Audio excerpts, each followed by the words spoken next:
what's going on, you guys? Nick here with Nick Strength and Power, and the finals for the 2025 Tsunami Pro just wrapped up. So let's do a recap here, starting with the second call-out of the finals, because I think this is something that a lot of people wanted to see, particularly Stephane Matala, James Hollingshead in this call-out.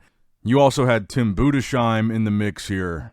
But I think that this call-out was so good, and that's why I wanted to start with this call-out, because this looks like it could be the first call-out for any other show. This was a really good second call-out, and I think that Stephane Matala, even though he obviously didn't win the show, this was his open bodybuilding debut, a lot of circumstance and drama around Stephane going into the show, parting ways with his coach just 1 week out. I thought he still brought a pretty impressive look here. I still think he looked a little bit small in the open lineup, a little bit narrow, and I felt like his condition could have been a little tighter based on what we had been seeing from him, like in the physique updates going into the show. But I think he did pretty well here because he did end up beating James Hollingshead. So James was kind of a last-minute entry to the show. Not a whole lot of people knew that he was doing it until his name was on the list. And I just don't think this was the best version of James here. I think he definitely looked downsized in the upper body. I think when you look at his arms, his shoulders, his chest, even next to Stephane, who I feel like didn't look that big here. Stephane's arms and shoulders, to me, looked bigger than James's. And I think James also struggled a bit with controlling his midsection, which is something that I think we've noticed for a while with James. I would say that his lower body still looked really impressive here, but the upper body was definitely downsized. The midsection was definitely off. Conditioning-wise, he was in pretty good shape, but I can definitely see why Stephane ended up getting the edge on him here. Because Stephane did end up cracking that top 5, and James didn't. So overall, for this second call-out, really impressive group of guys. Stephane, even though he didn't win, I think this was a successful outing for him at his open bodybuilding debut, especially considering the fact that he lost his coach at a week out. So, by the way, the crowd was going absolutely insane for Stephane. I think it's because he's from France and this was held in France, but he did look good. The crowd was losing their mind for him. He was by far the crowd favorite, the fan favorite for people there in person, and I think he was impressive. I just think he could add a little bit of size, and I think he could come in a little bit bigger, maybe needs another full offseason, maybe needs to figure things out with whatever the issue was with him and Patrick Tor. I watched an interview with Patrick kind of explaining it, and Patrick didn't really go into detail, and he just kind of said, and he said this, basically the same thing that he said in the comment section of the post about them splitting, is he said he was just unprofessional, that Stephane was just unprofessional and didn't honor their agreement and wasn't really respecting or allowing Patrick to do his job as a coach, but he didn't really go into any specific details as far as what Stephane was doing, because he said he felt like Stephane needed to be there in the interview to defend himself and respond to whatever he was saying. But anyway, considering the fact that he lost his coach during the week of the show, I think he looked pretty good.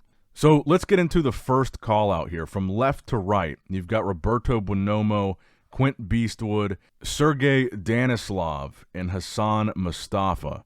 So this was definitely a show between Sergey and Quinton. I would say that overall, this was not Quinton's best look. Of the 5 shows that he's done now in 2025, I would say this was definitely one of the softer versions of Quinton, unfortunately.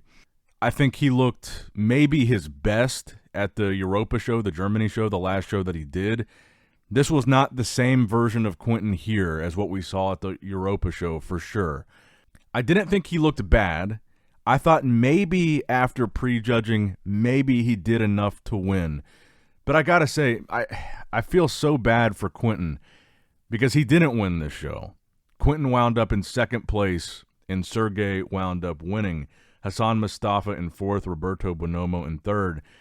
But I got to say, I don't feel like it was controversial. I think Sergey was noticeably more conditioned than Quinton. Sergey looked great, man. It was a noticeable difference in condition. I definitely prefer Quinton's shape. I thought Quinton was a little bit fuller, but definitely Sergey was harder. He was noticeably more conditioned. He was noticeably more detailed. I think kind of came out of nowhere and won this show.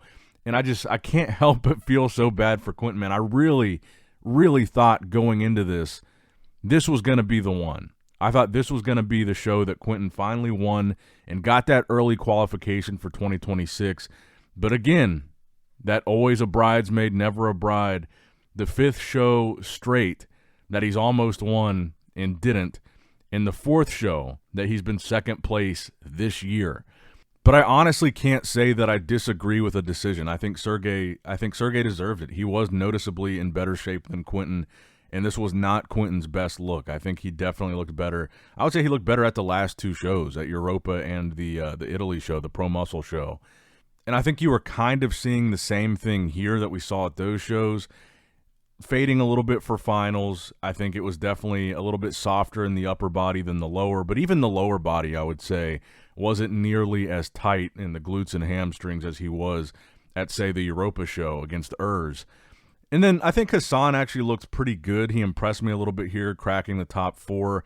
It's just for him, he just doesn't have the most aesthetically pleasing physique. He looks a bit blocky. The midsection, I think, really throws off his physique. His condition was pretty good. Roberto Bonomo from Italy, who wound up in 3rd place, I thought that he looked pretty impressive. But overall, I was really genuinely thinking that today we were going to be talking about Quinton finally getting that win and getting that early qualification for 2026. And I really wonder now what Quinton's game plan is going to be going forward. And maybe he shows up at the Prague show after the Olympia. Maybe he shuts it down and goes back to the drawing board, because I think this might be, I think this is maybe confirmation that had Quinton qualified for the Olympia this year, maybe he just wouldn't have been ready to really make an impact at the 2025 Mr. Olympia, and maybe he does need time to go back to the drawing board and try to figure out what he needs to do to be more competitive, to win shows, to be consistent, because unfortunately for the 5th time this year, he was not able to do that. And I think Quinton has such an incredible physique, man, just such an incredible structure, so much size for a guy that has such a small waist and such a great V-taper. He's just right on the edge. He's right there. He's so close. But I think this was maybe confirmation that he wasn't ready for the Olympia, and that the right decisions were made at these past shows that he didn't win and didn't qualify. So I am very curious to see what Quinton decides to do. He definitely looked disappointed on stage when that result was announced. It looks like you've got, right after the Olympia, you've got the British Grand Prix in October. You've got Prague. It looks like you've got a show now in Poland. You've got the Romania Muscle Fest in November. So if Quinton is wanting to continue prepping and try to get one of these other early qualifications for 2026 Olympia, he could do that. But I don't know. I'm very interested to see what he's going to do, because those are, over a month away now. And he's been prepping and competing, 5 shows straight. I don't know if he's gonna continue for another month and do some of those shows. There are 3 shows in October that would be qualifiers for next year outside of the Olympia. Maybe we see him continue to compete. That's what I would like to see him do. I really like the fact that Quinton has been totally soldiering through and doing all these shows, and it's not easy. He's traveling all over the place. Italy, Germany, Texas, Florida, now France. And keep in mind, Quinton is from Canada. I mean, he's been doing a lot of prep, a lot of dieting, a lot of traveling. I wouldn't blame him if he just shuts it down after this, but I would like to see him try one more time, because there are 3 opportunities, it looks like. I think maybe the British Grand Prix would be a good one for him, but it looks like in October there are 3 more chances. So maybe we see Quinton soldier through, and I think that if he does that, I think he really deserves some commendation there, because that would be very impressive if he soldiers through and keeps prepping for another month and does some of those shows, because he's been at it for months now, competing and trying to qualify. And I just feel like he's so close, and I think qualifying early for 2026 would be probably an ideal situation for him, because I think he does need that time, a whole year, to maybe shut it down, go back to the drawing board, have an off season, rest for a bit, give his body a break, and focus only on next year's Olympia. So I guess we'll see what he does. But let me know what you guys think in the comments below about the results of this show. Interesting show, interesting results, very competitive. I was impressed with most everybody here. But let me know what you guys think. Make sure you like the video, subscribe to the channel, click that bell notification icon if you have not already, And as always, I love you guys. Appreciate you guys. Nick Strength and Power signing out.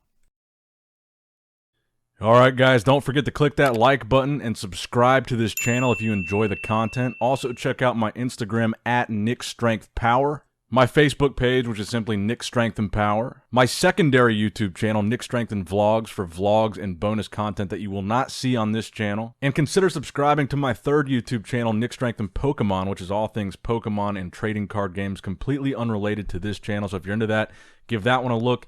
And all links to merchandise and social media will be in the description box below. If you guys want a Nick Strength and Power t-shirt, that will be in the Shopify link below. Have a great day.